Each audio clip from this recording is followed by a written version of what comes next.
Welcome back to my channel.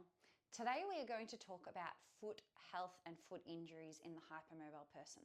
Now, hypermobile people with hypermobile feet become more predisposed to foot injuries like plantar fasciitis and Achilles tendon issues. Now, this is something I've seen a real rise in, especially with working with a lot of hypermobile runners, and it's something that is commonly missed, which is the strength required to stabilize a hypermobile foot.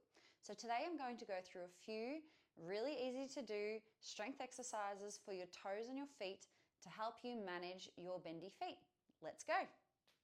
Now, the first thing we're going to do is we're going to learn how to move our toes. We're going to start with some toe piano. Now, to do this, we're going to spread the toes out, so lifting them up, and then we're going to try and press them down one at a time. Now, with this exercise, we want our toes to be really long and strong.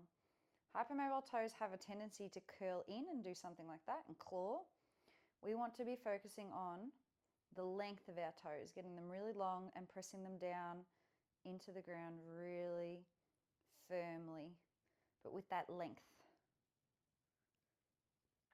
The next exercise we're going to do is a big toe press down. Now, to do this, I'm going to show you this from the side. We're going to press the big toe into the ground and we're going to lift the other four toes. And what this is going to do, this is going to start to strengthen your abductor hallucis muscle, which is here, and your flexor hallucis brevis muscle, which is under here, as well as the flexor hallucis longus, which helps press the big toe down. Why is that important?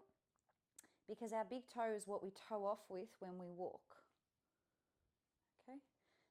If we don't have strength in these muscles that control the big toe, the plantar fascia is usually the next port of call to come in and help, except that the plantar fascia isn't really designed to do what the big toe does. It's really just designed to help support the arch and provide protection for the muscles of the foot.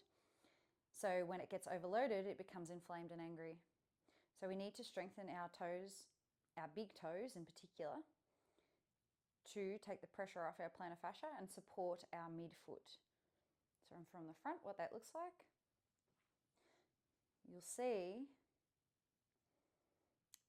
that I'm really focusing on keeping my big toe aligned, keeping that gap between the big toe and the second toe, because if the big toe is coming over across like this, then the foot kind of just rolls, and then all we're doing is loading up our tibialis posterior muscle, which is here and attaches here, and that can lead to its own kind of overuse issues. So we really want to focus on keeping that big toe aligned, keeping that space between the big toe and the other four toes. If you do have an issue with your plantar fascia, I highly recommend you book in for an appointment with either myself, online or in person, or you see a professional who can help you, because these exercises may not be right for you.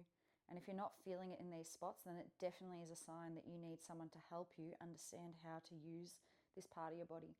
Just like with a lot of hypermobile issues, our bodies can have a little bit of trouble understanding which muscles need to be engaged, and we can compensate.